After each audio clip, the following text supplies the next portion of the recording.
We're really happy that Eran Merav is here from Israel. He's shy, so he's sitting in the audience, but we will bring him up, as Josh said. When I saw Zion and his brother at Sundance, I knew that Eran Merav was the director to watch. He was born in Haifa in 1975.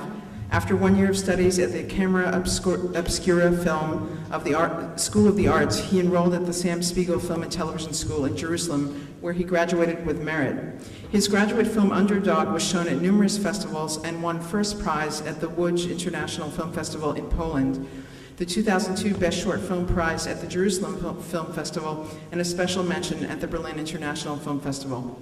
Zion and his brother is Merav's first feature film, and we look forward to seeing you for the Q&A afterwards. Thank you, and please turn off your cell phones.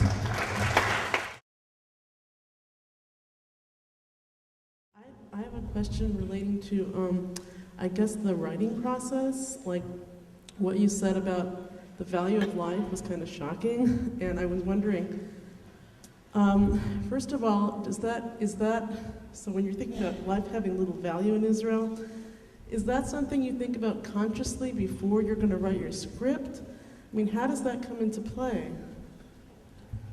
I don't know if that's a clear question. Can you speak into the mic, please? Yes, sorry. My question is about the writing process, because it sounds like you were addressing a couple of different kinds of things. One of them, was the comment you made about the value of life in Israel, which was really shocking, and you kind of casually talked about it. And I think one of the other things that you talked about was about the boundary issues. And these are very different kinds of concepts, and I really have a two-part question, which is part one is, this issue about life having little value because of the conflict in Israel and the attitude towards life, is this something you think about in advance and say, I want my film to address this kind of issue? I mean, how does that get integrated? And how is it that you're integrating these two concepts about the value of life and also about there not being boundaries? It's very hard to describe a process that sometimes it takes 2 years to have. I know that I have it easily could while I wrote the script, it was very easy to go into the track of detective story. You know, what will happen if the kids, will they find him, not find him? What will happen to the big brother? If they catch him, not catch him? Showing some police shots, running, this kid is, what happened? I feel like it's wrong. It's not a story I want to tell because it's not really interesting. What I want to more know and be familiar with this family and what is, and describe it and paint it and draw it. And to make, so that's this is the main process I had when I realized that the story is not detective at all. And I felt it all the time in my guts while I couldn't just write any scenes that was leading the police to the family door, and that's the famous scene that they're knocking on the door with the big brother. I couldn't imagine jail scene, I couldn't imagine, it just was so much not interesting, and it's so much not a story. So this is like the main things that was like, I remember dealing with what I wrote. Did I answer your questions? I'm not sure.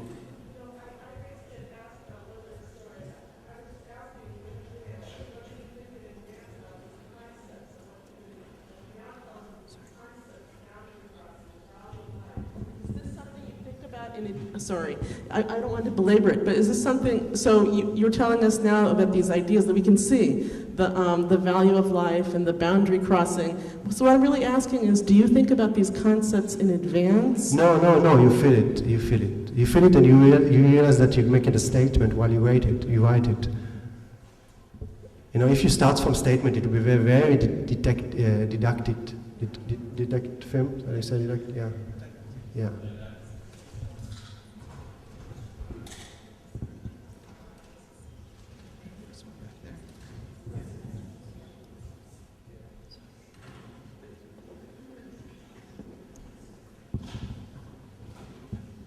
Hi, I'm over here, if you can see me, the other side. Here, yeah, hi.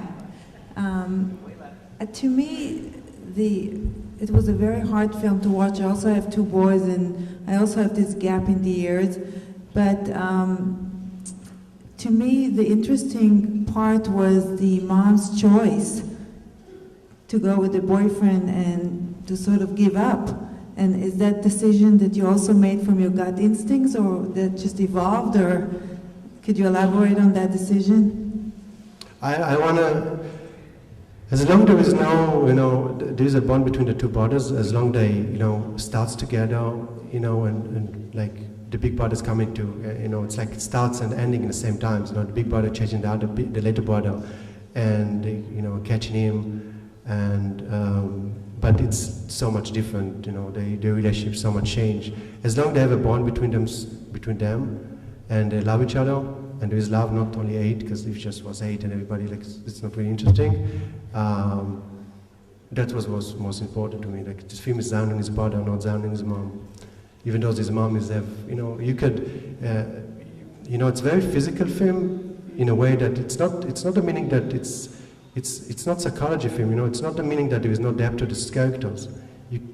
But I felt like I want to explain the mom in a ways, and the mom and everybody, all the characters, while not I sit down in the living room and speak like a TV series about, and it's very easy. What do you think about the father? Oh, he's come back here. So you love me? Yeah, I love you. But kind of a dialogue, kind of a scene. I wanted that express and that to explain these characters by if the mom washing his son, in the same bed, there is something. And I felt like this is something very cinematic. That's okay. This is explain what is fuck his problem, instead of him, speaking about it.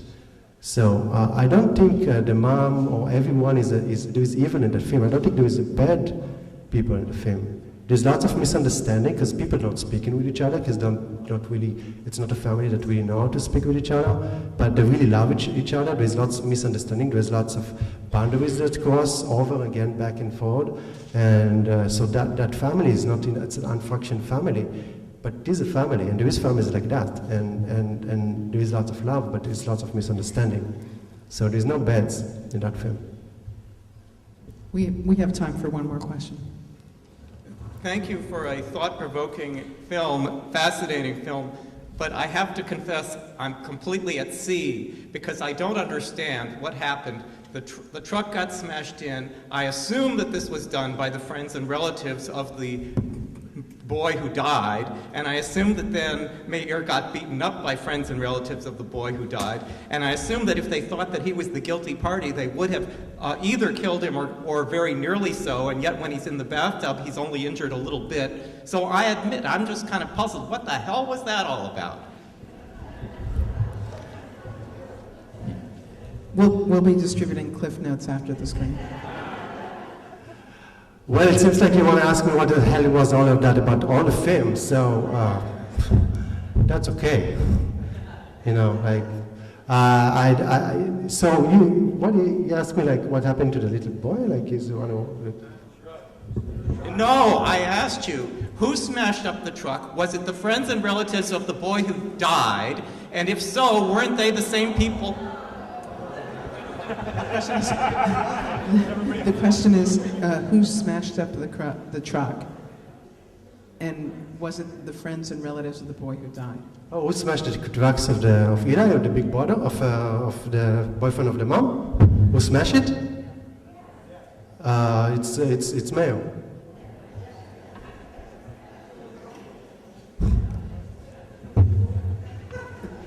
Thank you for that interpretation.